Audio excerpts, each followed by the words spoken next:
नमस्कार. श्रीमद भगवद्गीता भाग 15. आज आपण आत्म्याचं अमरत्व याबद्दल विचार करणार आहोत. जैसे जीर्ण वस्त्र सांडिजे मग नूतन वेढिजे, तैसे देहांतराते स्वीकारिजे चैतन्यनाथे. संत ज्ञानेश्वर महाराज ज्ञानेश्वरीच्या 2ऱ्या अध्यायात म्हणतात, जुनं वस्त्र टाकून नवीन वस्त्र परिधान करावं, त्याप्रमाणे चैतन्यनाथ म्हणजे आत्मा एक देह टाकून दुसरा देह स्वीकारतो. शरीर नाशवंत आहे, परंतु आत्मा अमर असतो ही कल्पना भारतीय तत्त्वज्ञानात घट्ट रुजली आहे.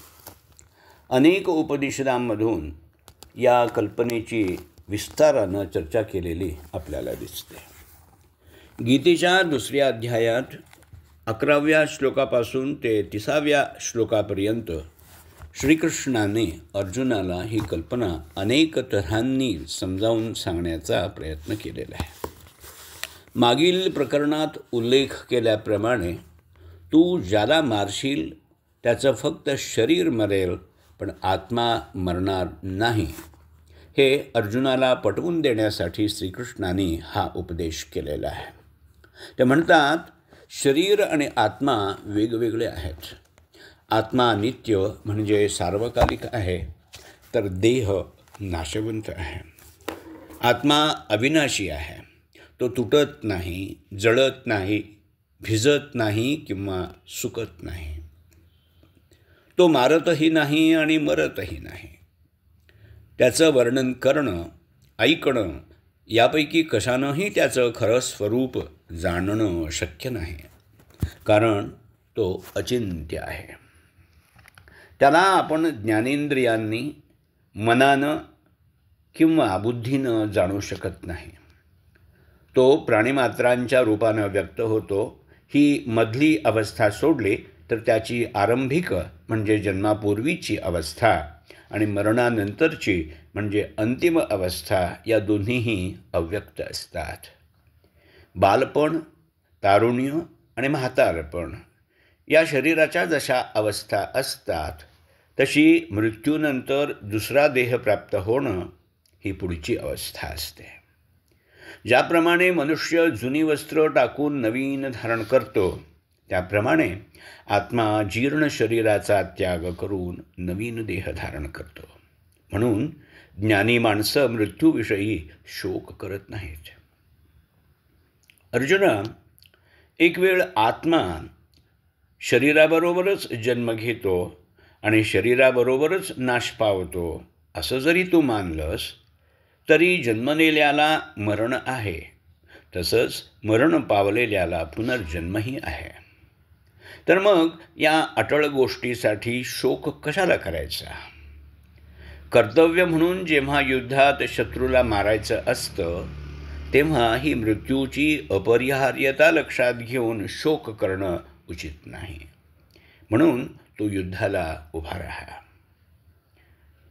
भगवंतानं सांगितलेल्या या तत्त्वज्ञानातून जीवनाला दिशा दाखवू शकतील अशी अनेक उपयुक्त अनुमानं काढता येतात.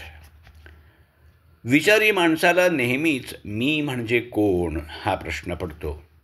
मी म्हणजे माझं शरीर, का मन, का बुद्धी, का या पलीकडल आणखीन काही? शरीर, मन, बुद्धी यांच्यात सतत बदल होत असतात, पण त्यातील मी हा बदलत नाही. मग मी या सर्वांच्यापेक्षा वेगळा असला पाहिजे. तो मी म्हणजेच आत्मा. आत्मा आणि शरीर एकच नाहीत. नाशवंत देहाचा आत्मा हा मालक आहे, म्हणून त्याला देहीन असं म्हटलेलं आहे. तो शरीरच नव्हे तर मन आणि बुद्धीच्याही वर आहे. मी म्हणजे आत्मा हे एकदा मनावर ठसलं की शरीरात घडणारे म्हातारपणासारखे बदल स्वीकारणं सोपं जातं. आप्तांच्या मृत्यूचं दुःख हलकं व्हायला मदत होते. तसंच अपघात, रोग इत्यादींच्यामुळं होणाऱ्या वेदनांना सामोरं जायला धैर्य येतं. ब्रिटिशांनी केलेले अनन्वित छळ भारतीय क्रांतिकारकांनी या तत्त्वज्ञानाच्या जोरावरच सहन केले. कित्येक क्रांतिकारक आत्मा अमर आहे असा उद्घोष करत हसत हसत फासावरही चढले. शरीराचे लाड किती करायचे, त्याला किती शृंगारायचं याचं भानही या तत्त्वज्ञानामुळं राहतं. शरीर हे कर्तव्य, ज्याला तत्त्वज्ञानात धर्म म्हटलं जातं, आचरण्याचं साधन आहे. शरीरम आद्यम खलु धर्म साधनम. म्हणून ते निरोगी आणि कार्यक्षम राहण्यासाठी त्याची निगा अवश्य घेतली पाहिजे.